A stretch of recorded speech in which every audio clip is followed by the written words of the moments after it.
नमस्कार दोस्तों, विचार विद आचार के एक और एपिसोड पे। दोस्तों, आज का रिव्यू मैं किसी मूवी का रिव्यू नहीं करने वाला हूँ। आज मैं रिव्यूअर का रिव्यू करने वाला हूँ।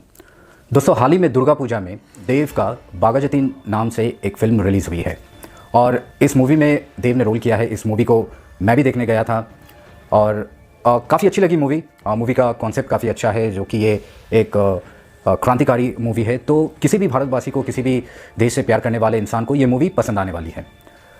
मूवी में काफ़ी कुछ अच्छा दिखाया, स्टोरी अच्छा दिखाया। जो चीज़ मुझे पसंद नहीं आई पर्सनली, मूवी को ख़त्म करने के लिए डायरेक्टर काफ़ी उत्सुक लगे।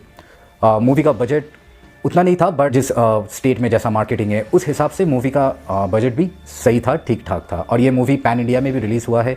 इस मूवी को हिंदी लैंग्वेज में काफ़ी स्क्रीन नहीं मिला, बट बंगाल में ये मूवी काफ़ी अच्छा बिजनेस किया है।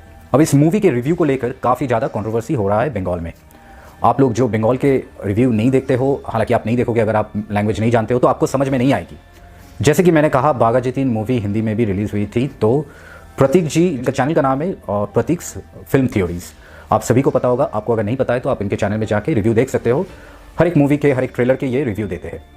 अब रिव्यू में इन्होंने क्या कहा ये मैं पहला बताना चाहूँगा, और उसके बाद बंगाल से किसी रिव्यूअर इन पे किस तरह से पर्सनल अटैक किया वो भी मैं बताना चाहूँगा।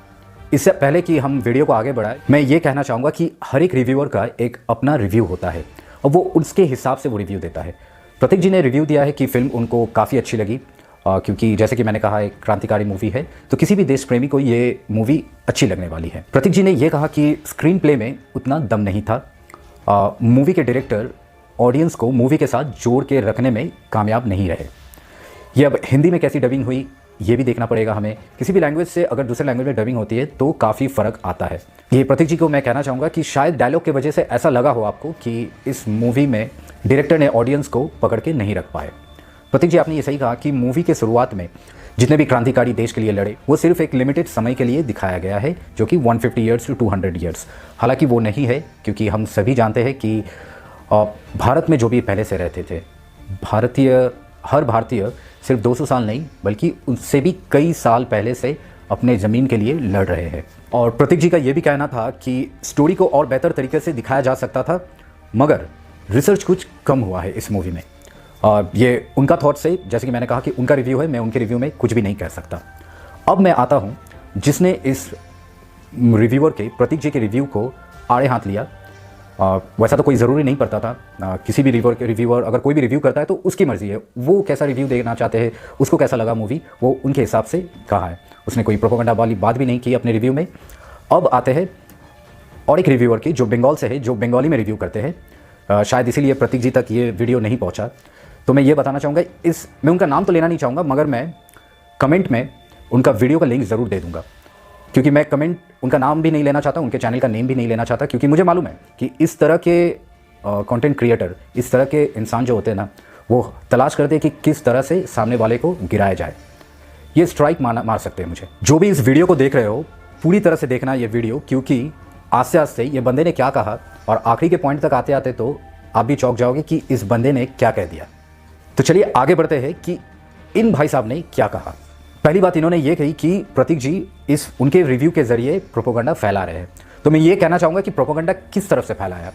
किसी भी मूवी को टेक्निकली उनके खामियां को निकालना, क्या ये प्रोपेगेंडा है? ये तो फिर कई सारे रिव्यूज़ में वो कहते रहते हैं। तो ये प्रोपेगेंडा किस तरह से हुआ, आगे और भी बताऊँगा। तुम्हारी हरकत क्या क्या है, तुमने वीडियो में क्या क्या बोला, वो बंगाल के बाहर लोगों के सामने आना चाहिए। तुम किस तरह के इंसान हो और कौन से आइडियोलॉजी लेके चलते हो, वो ज़रूर बताऊँगा मैं। रुकते जाओ, मैं ये कोशिश ज़रूर करूँगा कि ये वीडियो तुम तक ज़रूर पहुँचे, क्योंकि मैं भी बंगाल से हूँ। मुझे पता है कि ये वीडियो तुम तक कैसी पहुँचाई जाएगी।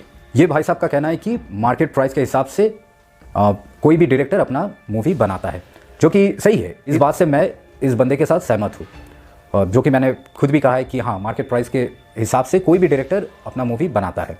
इसी टॉपिक के साथ ये बंदे ने जोड़ दिया कि मूवी RRR अगर ये मूवी ऐसा बनाता है तो ये भी तो वैसा ही मूवी है। अगर RRR दिखाए तो सही और ये मूवी दिखाए तो गलत। और ये कह रहे हैं कि RRR मूवी भी तो रियल स्टोरी है। पहले मैं ये बता दूं कि रिसर्च कर लो भाई। RRR का स्टोरी जो है वो एंटायरली फिक्शनल है, इनकॉर्पोरेटिंग 2 रियल लाइफ क्रांतिकारी जो सिर्फ अंग्रेजों से नहीं नवाब से भी लड़े थे। तो वो स्टोरी में अगर कोई फिक्शनल स्टोरी है तो उसमें थोड़ा स्लो मोशन या फिर ड्रामेटिक दिखाया जा सकता है। बाघा जतीन में दिखाया है, Bagha Jatin is completely a true based story. तो इसमें भी अगर दिखाया जाता है, ये मैं नहीं कह रहा हूँ कि दिखाया नहीं जा सकता, इसमें भी दिखाया जा सकता है क्योंकि ऑडियंस को एक अट्रैक्शन के लिए। दोस्तों इस भाई का कहना है कि अकबर जो आए थे वो यहाँ पे अपना सेटअप करने आए थे, जो भी इंडस वैली के इधर जो भी हिंदूज थे उनके साथ मिल के अपना राज चलाया है। अगर मिल के राज चलाया है तो इतने सारे कन्वर्शन नहीं होते। पहली बात, मैं ताजिब हूँ ये सुनकर कि तुमने कहा कि अकबर एक फ्रीडम फाइटर था, उसने भी यहाँ सेटअप किया, लोगों के साथ आगे चल के लड़ाई की। किससे लड़ाई की? भारत के जो राजा थे उनके साथ ही लड़ाई करके उनका राज्य छीनकर यहाँ के लोगों पे हुक्म चलाया है। अकबर किस तरह से मिलकर रहा वो सभी को पता है, या फिर अकबर या अकबर के बाद जो भी आए हैं किस तरह से मिलकर रहे वो सभी को पता है। उनके आइडियोलॉजी से अगर कोई चलता है तो उनको उनका टैक्स माफ़, और जो उनके आइडियोलॉजी से नहीं मिलता उनके लिए 3 गुना 4 गुना टैक्स देना पड़ता था। अगर तुम्हें किसी का रिव्यू पसंद नहीं है तो तुम क्रिटिसिज्म उसके रिव्यू का करो, उसके पर्सनली उसके आइडियोलॉजी वो क्या मानता है वो क्या नहीं मानता है उसके तरफ मत जाओ। क्योंकि मैं ये भी कह सकता हूँ कि तुम वामपंथी हो क्योंकि तुम्हारे बातों से मुझे पता चलता है। अगर मैं तुम्हारे ऊपर बात करने पर्सनल चले जाऊँ, मैं तुम्हारे ऊपर बात करने लग जाऊँ तो काफ़ी सारे बातें मैं भी कह सकता हूँ। तो इसीलिए यूट्यूब में गंद मत फैलाओ, रिव्यू करो, रिव्यू किसी का रिव्यू पसंद ना आए तो उसे क्रिटिसाइज़ करो मगर पर्सनली अटैक मत करो। तुमने वीर सावरकर का नाम ले लिया, तुमने पॉलिटिकल पार्टी का नाम ले लिया, तुमने कह दिया कि ये उनका दिमाग में चढ़ाया गया है, ये एक प्रोपोगंडा है, ये सिर्फ ब्लैक एंड वाइट प्रोपोगंडा फैला रहा है। इतने सारा काय को भाई, रिव्यू कर, चुपचाप पैसे कमा और निकल। बंगाल से बाहर तो कोई तुझे देख नहीं रहा है, जो मर्जी बंगाल के लोगों को ही बना रहा है। ये बंदा किसी को पर्सनल अटैक करते करते इस हद तक गिर गया कि ये इन्वेशन के टॉपिक को छेड़ते हुए ये भी कह दिया कि मराठा डाकू थे, वो बंगाल में आते थे और सबको लूटते थे, सबको मारते थे, तो मराठा डाकू थे। मैं इस बात का जवाब दूंगा, उससे पहले मैं ये भी कहना चाहता हूँ कि हिंदुस्तान में सबसे बड़े ठग बंगाल से है। तो क्या सारे बंगाली, या फिर मैं ये कह दूं कि क्या सारे आदमी, सारे पब्लिक जो बंगाल से है वो सब ठग है?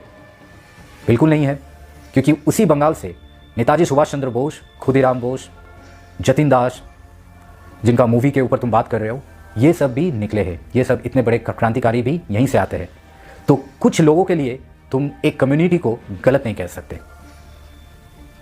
ठीक उसी तरह तुम कुछ डाकू जो मराठी है, जो महाराष्ट्र से आते थे, उनके लिए तुम सारे मराठास को डाकू नहीं कह सकते।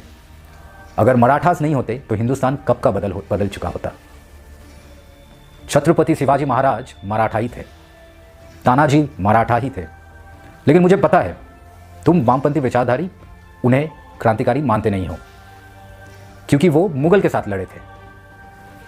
तुम किस तरह के लोग हो मुझे पता है, मैं वीडियो में उस तरह का बात कहना नहीं चाहता हूँ। मगर दूसरी बार किसी को अगर अटैक करते हो तो उनके काम पे करो, पर्सनली मत करो, उनके आइडियोलॉजी पे मत करो, क्योंकि दूसरा भी तुम्हें बोल सकता है। अब दूसरा जब बोलना शुरू करेगा, खासकर अगर मैं बोलना शुरू करूँगा, मैं भी बंगाल से हूँ, मैं जानता हूँ, मैं अगर बोलना शुरू करूँगा तो फिर तुम्हारे फटे पड़े जाएंगे। और मैं सिर्फ हिंदी में नहीं, আমি বাংলাতেও কথা বলতে পারি। तो ये मत समझ लो मैं सिर्फ हिंदी में बोलूँगा, बंगाली में नहीं बोलूँगा। मैं बंगाली में भी जाके फेसबुक में जाके डायरेक्ट अटैक करूँगा। तो किसी को भी पर्सनल अटैक मत करो। दोस्तों इस बंदे का वीडियो मैं लिंक में कमेंट बॉक्स में ज़रूर दूंगा। अगर हो सके तो वीडियो देखना, अगर आपको लैंग्वेज पता चले तो आप वीडियो देखना, अगर लैंग्वेज बदल के आप अगर देख सकते हो तो वीडियो देखना, आपको पता चल जाएगा कि किस तरह का घटिया बात इस बंदे ने किया है। दोस्तों जो भी आप ये वीडियो देख रहे हो कमेंट बॉक्स में ज़रूर बताएं कि आपको क्या लगता है कि इस तरह का पर्सनली किसी को क्रिटिसाइज़ क्या करना चाहिए उनके सिर्फ रिव्यू के वजह से। अगर ऐसा होता रहा तो कोई भी बंदा रिव्यू करने से डरेगा, क्योंकि कोई ना कोई बंदा पर्सनली अटैक ज़रूर करने वाला है उससे। तो इस चीज़ को रोका जाए। और जो भी ये वीडियो देख रहे हो आप अगर मुझसे सहमत हो कमेंट बॉक्स में ज़रूर बताइए आपका क्या कहना है। और अगर आप उनके वीडियो देखते हो, अगर समझते हो उनके वीडियो, तो फिर जाके उन्हें भी जवाब दीजिए। वीडियो को लाइक करना मत भूलिएगा। चल मिलते हैं अगले ही वीडियो में, तब तक के लिए जय हिंद, जय भारत। और हाँ, छत्रपति मराठा शिवाजी महाराज की जय।